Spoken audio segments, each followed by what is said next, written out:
Today, we're going to just kind of give everybody a little overview for annual reporting and using eSeaGrant. We're going to go through a little bit of the tips documents, give you guys a rundown on eSeaGrant itself and the individual annual reporting forms. And we're going to answer some commonly asked questions. We are planning to record this webinar, so it'll be available if you forget everything or you want to go back and watch it again because it was so incredibly amazing. So a little overview on where we're going today with the webinar. We're going to do some kind of welcoming remarks and introductions here at the beginning. Review the types of reports that different PIs and extension partners are going to be submitting, as well as fellows. Kind of review some of the guidance that's out there, what we've already sent you over the last 2 days via email, but also the instructions that are built into the system. Cover a couple recent updates, but for those of you that have done reporting in the past, you'll see that the system is very similar to last year. And Abby is going to update us a little bit on impact and accomplishment statements, share some tips and tricks that we've learned over the last several years of kind of running these. Let you know what we need from your end to be able to write really impactful statements. And then finally, like I said, we'll do the tour and then answer some of those commonly asked questions. So with that, I wanted to share some of the faces you're going to get to work with for annual reporting, including Abby, Madeline, and I.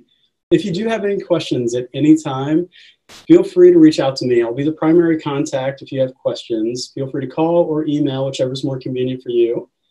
And that kind of leads us into the annual reporting itself. So there are 4 types of reports that our PIs and fellows will submit to us.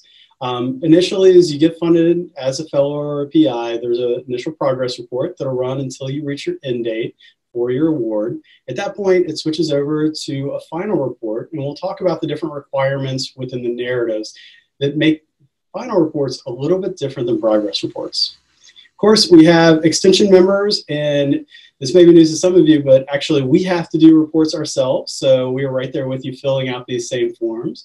So we will be entering our own information.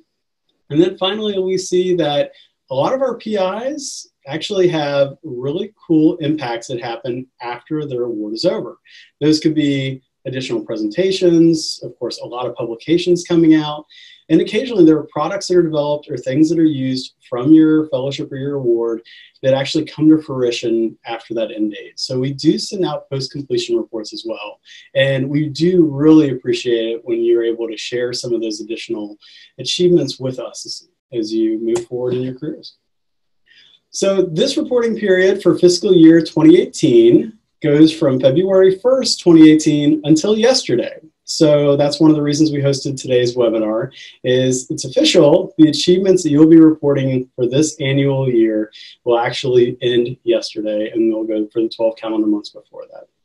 I know sometimes those dates are a little confusing, but it's laid out in the instructions as well. And with that, we have 2 different deadlines, and this is to make it a little bit easier on us internally as we start to get all the reports in. We're asking our extension partners to submit their reports by March 15th, and all of our other projects are due on April 2nd.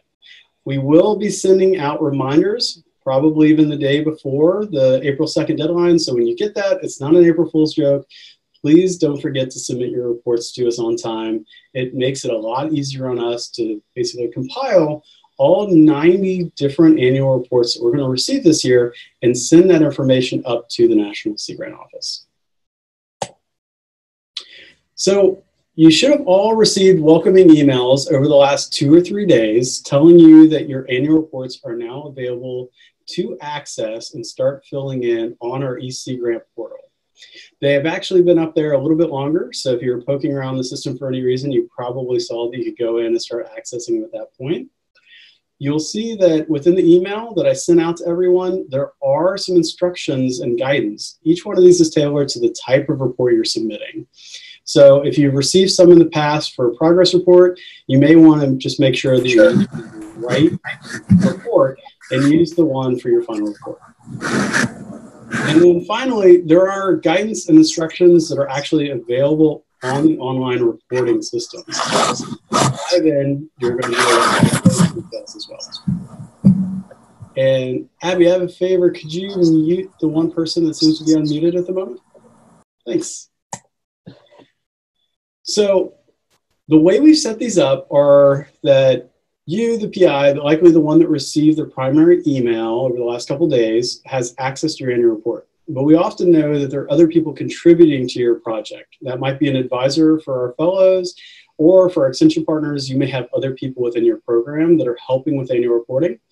We are able to add people. So for somebody that doesn't have access through their own login credentials to your annual report that you want to have contribute, let us know. We can add them. I know that can actually help out a whole bunch. Or if your advisor would like to review your report before you actually hit submit, feel free to let us know that too. They should all be on there, but we are happy to add them as well.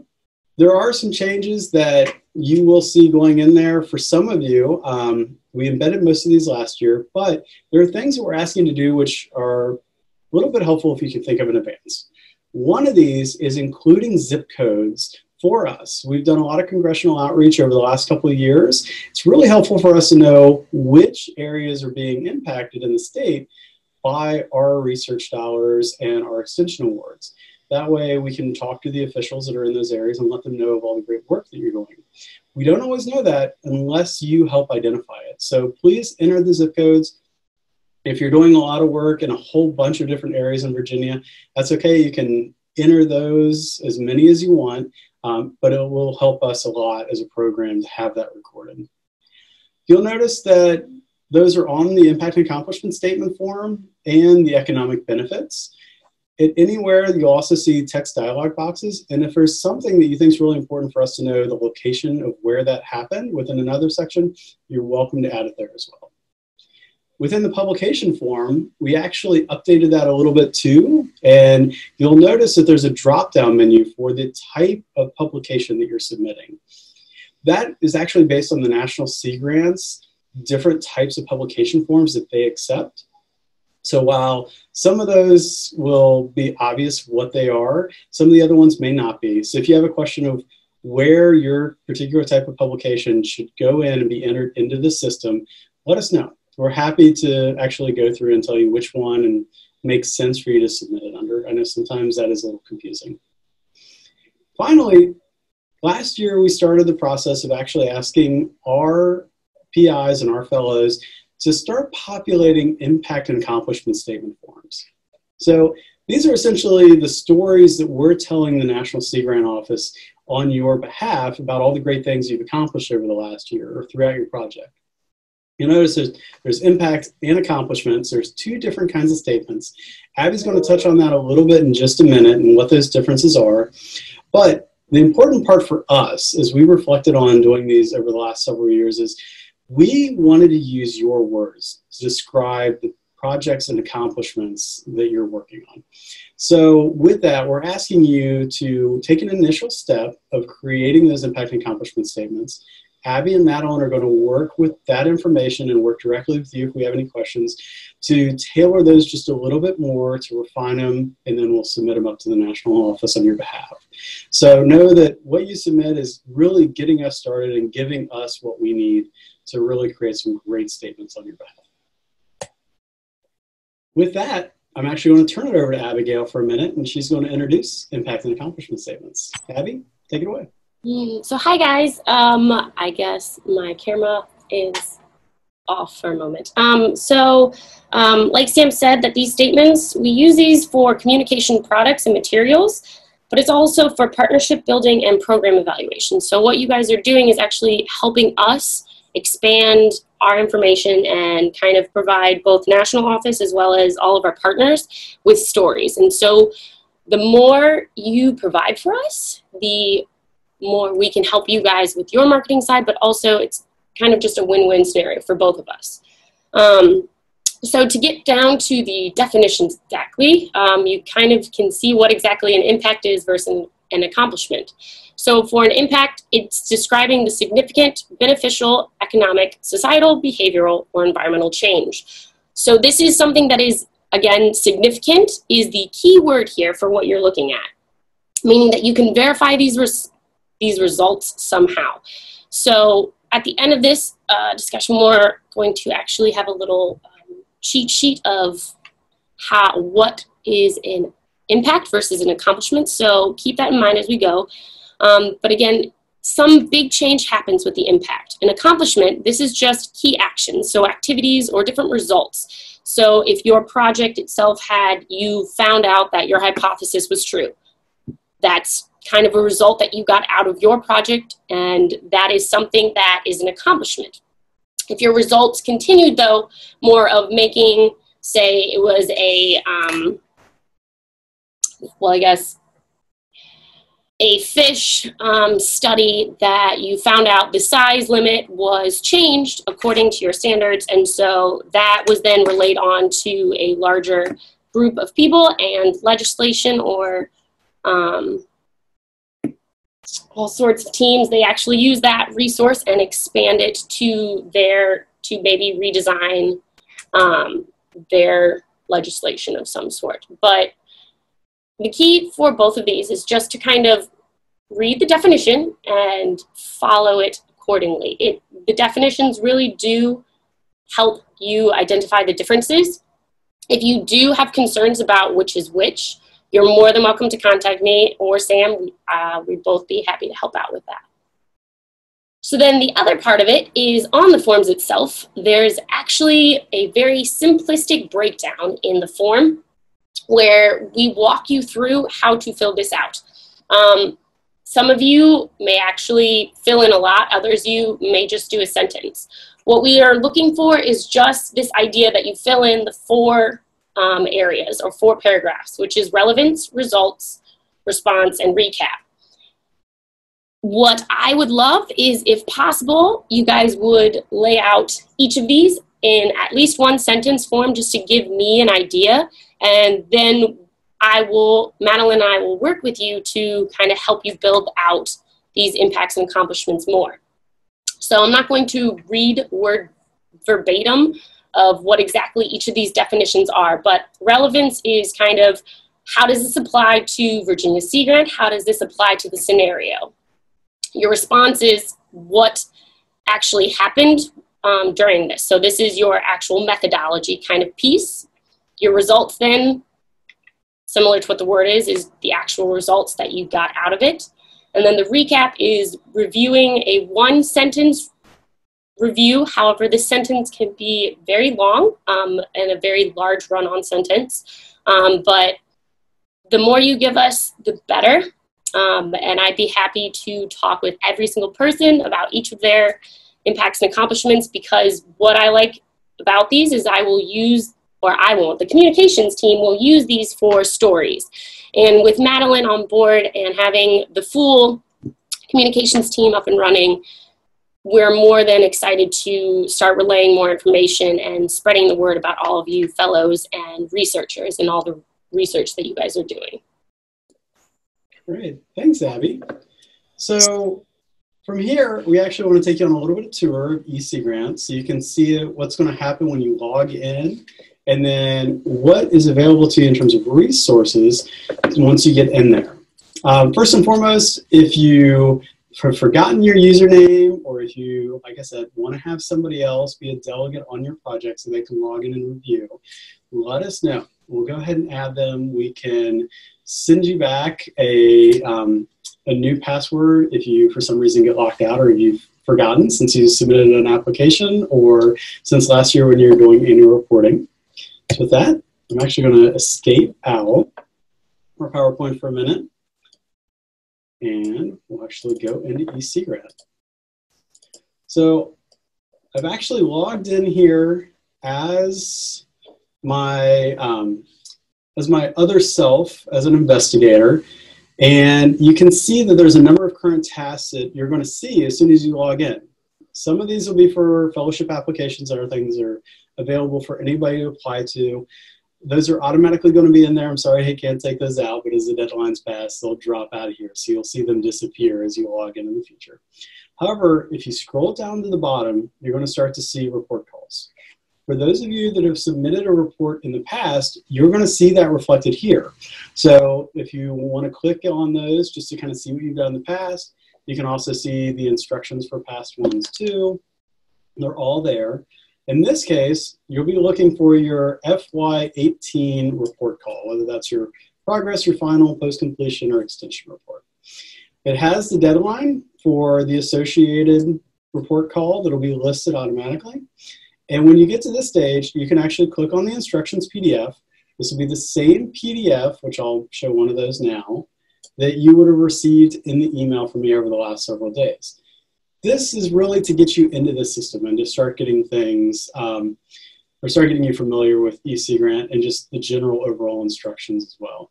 This does not go into the detail of the individual reporting forms, which you get access to once you get into the system. So just know the PDF that you've seen so far, it's got some overarching instructions. It'll help you get into the system, and it'll give you a few other details like the impact and accomplishment information that Abby was talking about, including things like character limits and also word limits that are embedded in here. So keep those in mind, keep this resource around. But once you get started into eSeaGrant, there'll be much more detailed instructions in there to help guide you through. So with that, click the Start Report button once you're in. It'll ask you if you do want to start your report. And then from there, you'll get into your actual report where you can submit all of your information. Now, a couple of things right off the bat. The first is I'm going to only review about a half dozen of these forms. I'm not going to go into a ton of detail because the instructions are embedded in there. I'm going to just kind of hit on some of the highlights. So if you see a form over on the left-hand side, which is kind of the menu bar, and you want to hear more about that, go ahead and use the group chat, and I'll talk a little bit more about that form or I'll answer any questions you have related to it. Probably of all the questions that we get throughout annual reporting, 90% of them can probably be answered within the instructions tab. So whenever you're in any of the forms, you'll see the top left-hand corner under the Virginia eSeaGrant logo, there's instructions there. And what I would recommend when you get started is make sure if you don't automatically go to this page, click on the tab, and you'll see that you can PDF this page on the form, the top button here. If you hit that, it will actually create a PDF. It will let you automatically open it. Go ahead and print this out. It can be really helpful as you're going through all these subsequent forms to be able to refer back to that and see those detailed instructions for each section of reporting. You'll see that there's some overall site instructions at the top, but as you dig down through the metrics and measures, how many PT or P through 12 teachers you've reached, if you've reached any, depending on what you're doing, etc. It'll all detail it out. So that is a really quick place to get most of your answers. That being said, if you can't find something in there, let us know. We refine this every single year and add in the information that we get asked. That way it is a kind of a one-stop shop for all of your questions. But we're happy to add some more detail if you need it, and we're happy to specifically address some of your questions. The other thing I wanted to mention is a lot of people are like, oh, I can't remember what I put in last year, or if I want to see how I answered a question.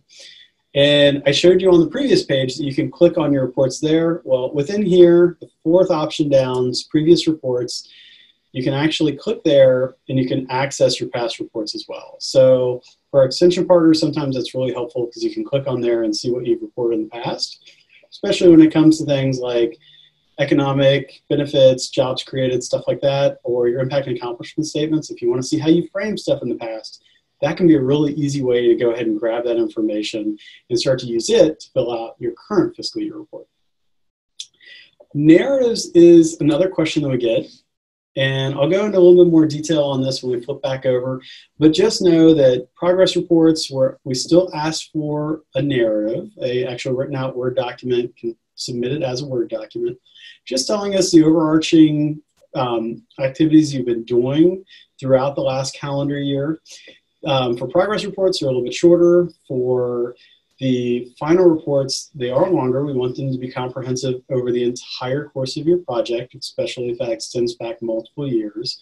This is the only section within the annual reporting, though, that you are submitting a report that's drawing on events and details that may go past that February 1st, 2018 date. So it may go earlier than that, depending on the activities you want to include in that narrative. You can also include graphs, tables, any kind of figures, anything else to tell that story that you want to include. This is the spot to do that. So feel free to include any of that information here. Next, I mentioned impact and accomplishment statements, and Abby kind of ran you through it. I showed there were some instructions in that PDF. Those are all embedded here as well. As you go in to write your impact and accomplishment statements, you'll notice, so we actually built in character and word counts in here for you with those limits, so you'll know when you start to bump up on some of those. And it goes through some kind of leading questions for things like relevance. Well, what should you be answering in that section? And it gives you a couple questions to kind of spur, oh, I should be addressing these things in this section. Let us know if you have any questions with that too. We do request that you at least submit one impact or accomplishment statement. We do know that for most of you, that's going to be an accomplishment statement. Impacts are a little bit limited. Those are usually kind of at the end of your project. So once you're doing a final report, you may or may not have one to include. So as you go through these, we know this is a new part of annual reporting. We just started doing it last year with our PI. So if you have questions about that, if this is the first time you submit an annual report, we fully know that this is probably where some of your questions are going to be, and that's why Madeline and Abby are going to be working so closely with you to make sure we answer those. The next part for our fellows, this is usually a question. There's a student-supported section. We want you, as the fellow, to include yourself in this section. You are a student, we are supporting you, so please enter yourself in there too. I know sometimes that's something that we overlook. For any of you that have a student that's being supported in some way by your project, even if you are a fellow, but you've got some research you're doing where an undergraduate's involved or another high school student, something like that that's working with you, you can capture them as well. So feel free to put them in too. And it's really helpful if all the information is included here. There's the section of us actually tracking our students. It's really important for us to be able to capture. But there's actually another thing that we try to do with this too, which is tracking the students we've supported in the past and if they're going on for jobs in this field. And it's really nice for us to know who we're actually supporting and where they're going and what kind of accomplishments Virginia Sea Grant has in creating that next cohort of really strong scientists moving forward. So please try to give us enough details, the email addresses, the other things that we would need to be able to reach out with you to them and just confirm what they're going on to do in their careers. I'm going to jump down a little bit and talk a little bit about public presentations versus Sea Grant sponsored meetings. If you're going to a conference and you're presenting your work, that is a presentation. If you are using Sea Grant dollars or part of an extension award, something like that, or a fellowship, and you have money budgeted in to bring together some stakeholders, bring together some scientists with somebody that's in the community, and you're actually hosting a meeting that's related to your project, that can be considered a Sea Grant sponsored event. So please, if you're the one running that event, you're the person that should be entering that in. So that's kind of the difference between those two. If you have questions or if it's in a gray area, let us know. We'll usually correct those after the fact if we have questions, and we'll reach out to you to confirm those details. But a lot of times we'll get questions about, well, when is it a Sea Grant event and when is it not a Sea Grant event? And then finally, I'm going to jump down to submission preview. So this is the last page, maybe the most important though, and you'll see that there are actually stats, all the information, once you add it in here, will be represented on this page. The important part of this page is don't forget to hit submit for us. So once you get all this in, it could be sometime in early March, you're done, you're finished, go ahead and hit submit for us. We'll know that you're done. You still have the ability all the way up into the deadline and even after if you need to make some changes to make revisions, to do whatever you need to do to update numbers. We'll be reviewing every single one of these, all 90 of them. Abby and I will read through and hear about all your accomplishments. But with that, we want to make sure that if we catch something like, oh yeah, you reported on this last year, but we're not seeing it this year, and it would be really helpful for us to have that. Or just, did you do this year? Because we thought we heard you did. We'll allow you to go back in there and make revisions and resubmit at that time. So those are the overview of the forms. As you've been looking through them, you probably noticed, oh, that form, I don't do anything with that. Maybe that was one of the literacy ones. Maybe it's, products for, digital media, something like that. If at any point you're looking at a form, you're basically asking a question, well, I don't know if this relates to me, or I know for sure this doesn't relate to me, you're not sure, contact us. But if you know that it doesn't, you can actually mark these forms as completed. You'll see a little checkbox on the top of each form. So that, what it will do is you'll notice now when I go down to the kind of table of contents here on the left, this menu, you'll see that that red dot that used to be here is now turned green. And it's basically checking off for you as you go through your annual report what you've completed. So you know that you're done with that page. And that works, like I said, on every single form. So I'm going to leave eCgrant open. I saw a couple of questions kind of come in. We'll get those in just one second. I'm going to go back over though real quick and hit on a few things that I know have come up already. So for report narratives, here's kind of what we're thinking for each type of report. First, progress report. Like I said, you're highlighting results, your output, your activities. You can use tables, graphs, anything you want to do that. Now, there's kind of different links, and I'll hit on that in 1 second. So for final reports, like I said, make sure that those are comprehensive. We want those to cover your entire project, all the way from the start to the end date. This is the one time where you'll actually submit to Virginia Sea Grant all of the achievements that you've had throughout the entire course of your project.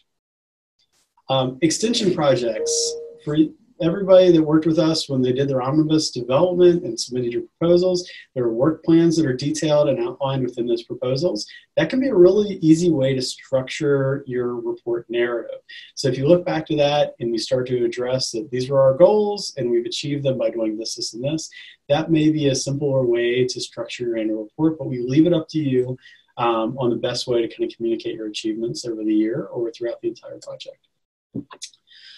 Post-completion reports. For those of you that are submitting a report after your deadline has actually ended and you've submitted your final report, these do not require a narrative. We are asking you really to go in and submit some of these other forms that we think are things that you're probably doing after an award ends.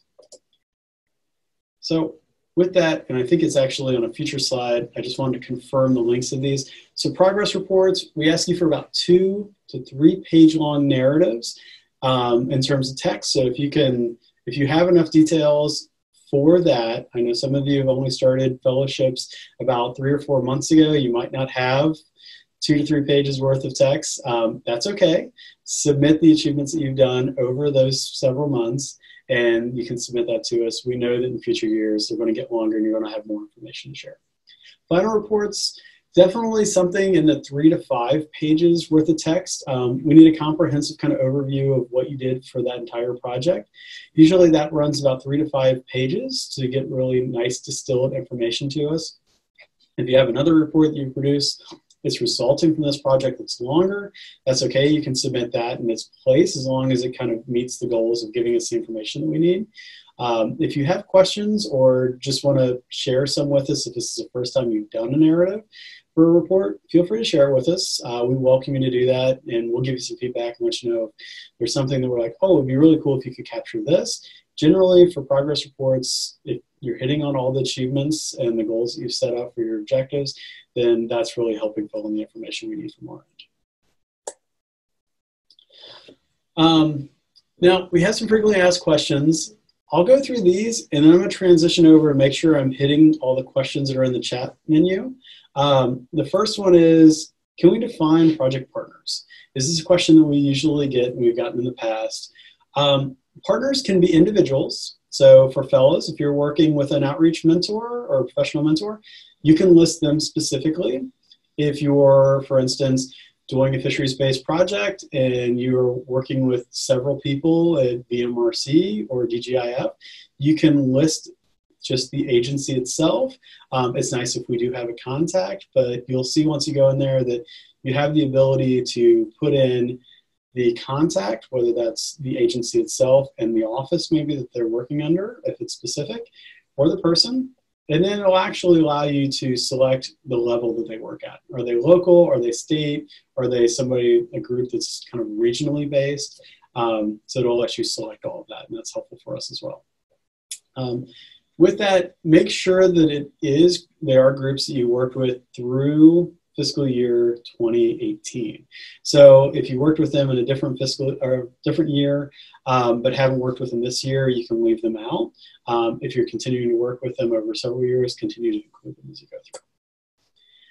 Fellows, I already hit on this, but just to reiterate it, since we're usually backfilling some of yours, you are supported students, so make sure you do include yourselves. Economic impacts. This is actually one of the biggest questions that we get every year is how do you define economic benefits? These are a little tricky. We usually find that typically it's our extension partners that are reporting most of these. They've been working long enough on projects where they can start to measure some of their economic benefits. Now, these are things like patents, jobs created or sustained, businesses created or sustained. If there are measurable economic market values you could track, those are great to include. If your Sea Grant project is supporting somebody like the fellow or another student that is co-hired within a lab group or something like that, that does not actually count. It has to be somebody external to a lab group that's being funded by a project. So a little nuance there, but we can't, if you were able to offset money or something within your lab group because you got an award and you were able to hire somebody new, that actually does not count in this case. And that's kind of hitting on this here. And you will notice that there are, if you really dig in, there are things like economic impacts, and then there are leveraged funds. Man, those sound really similar, but what's the difference? Leveraged funds would be if you get another award. For fellows, this could be something as simple as a travel award from your graduate student association, your academic department, etc. So if you've received any of those awards, or if you've gotten another NSF project or something resulting from Sea Grant funding, those are leveraged funds you can include as well. So if you have any questions about it, let us know. We'll kind of let you know which categories they fall in. Usually most things fall into leveraged funds, and economic benefits is a little bit more limiting, but ask us. As we're reviewing through, we'll definitely be looking for things that hopefully we can elevate to economic benefits, because those can be really helpful for us as a program.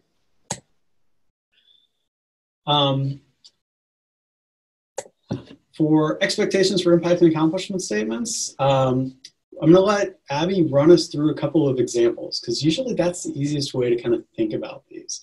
Before we do that, though, I'm going to look over and kind of skim through.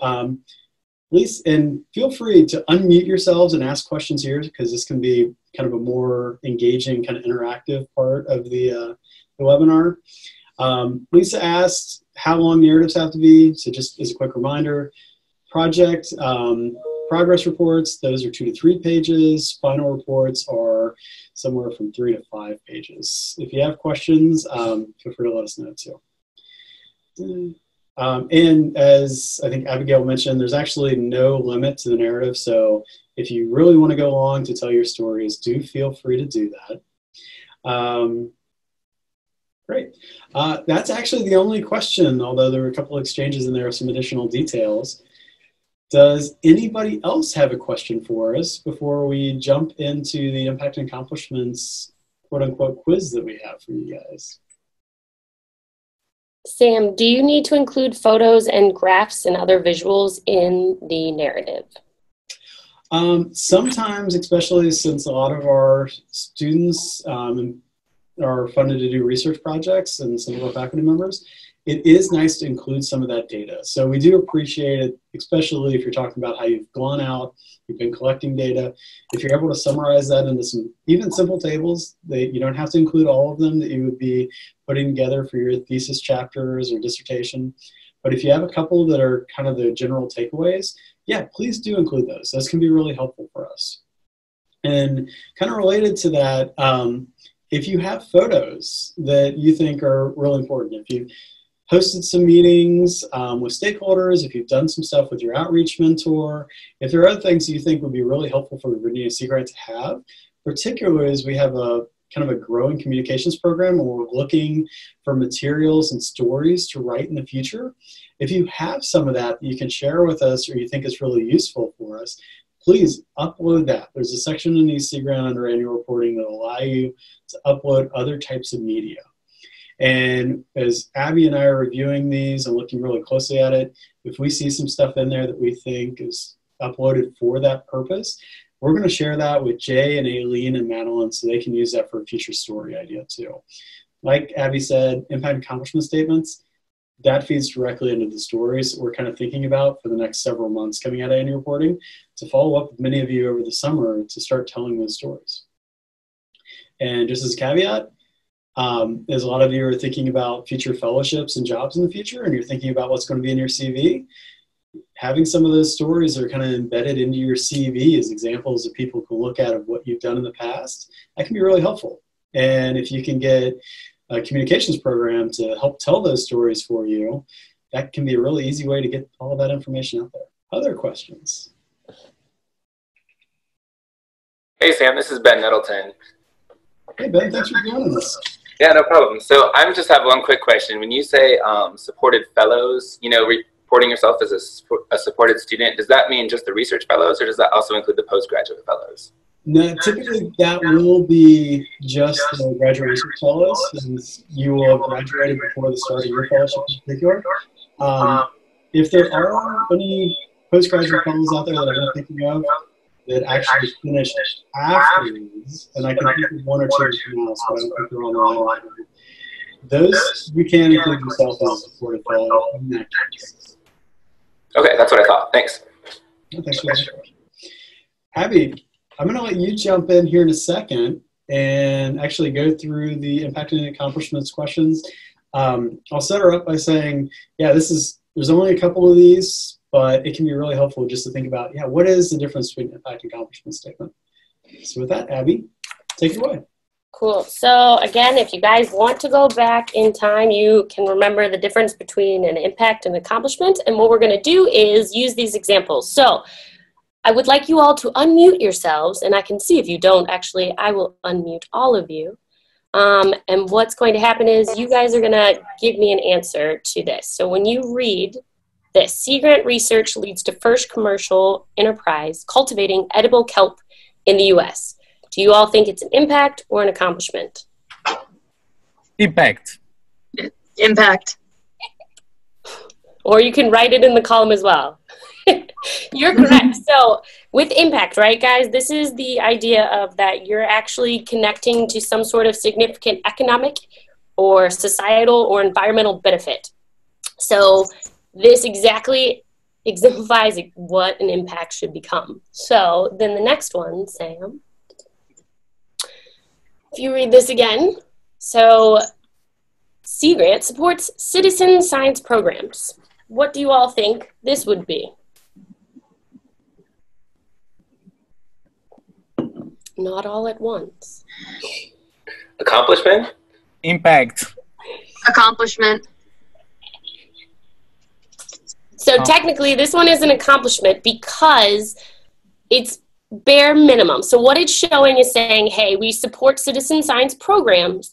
To make it more of an impact, it would have to show this number of students attended and actually volunteered, or this number of students participated in this citizen science program, which then led to the results of XYZ. So the accomplishment is kind of more of a bare minimum of ideas where you're just kind of addressing your results that you made from your program or your project itself, or you're helping kind of expand some activity that relates to your project. Where if you expand it again to saying it's making an economic benefit, saying citizen science program actually helped a community increase their community rating system scale, that then becomes an impact. So we're going to test you guys once more, seeing if you can get this one. So Sea Grant offers training course for coastal professionals. What do you all think this would be? This is kind of tricky one. Accomplishment? Accomplishment. Yay, good job. So it seems like you guys are starting to get the hang of it. Again, everyone here were really willing to help out. So, okay, here you go. One final one. Hey, this seems very familiar. So reading this one, devices on crab pots reduce accidental catch of turtles without decreasing crab catch. So this is what? Bhaskar, you're on good track. Good job, Bhaskar. Impact. Definitely impact. Definitely an impact. So again, it's making some sort of change or benefit to society, environment, economic of some sort. So there's 4 examples, I believe, that we put on there. But if you guys have questions, you're more than welcome to run it by us. Again, we are going to read it over your stuff that you provide. So your narratives actually help a lot, as well as the kind of any sentences you guys can put in any of that EC granting reporting. I, myself, Sam, and Madeline, everyone, we're going to read those. So know that we are here for you. And if you ask more questions, we're definitely going to respond, give you answers to it. This is for both our benefits. So with that, do you guys have any other questions? Yeah, thanks again for joining us. Let us know what questions and issues you run into. For any of you, you're welcome to give me a call and we can Zoom meeting or something and walk through it. Abby and I have the ability to go in and actually log in as you, which is kind of a cool function the EC grant gives us. But that means that if you're running into an issue, we can try to replicate that by actually being a little bit in your shoes and actually testing things out. So we should be able to troubleshoot any issues that you run into as well.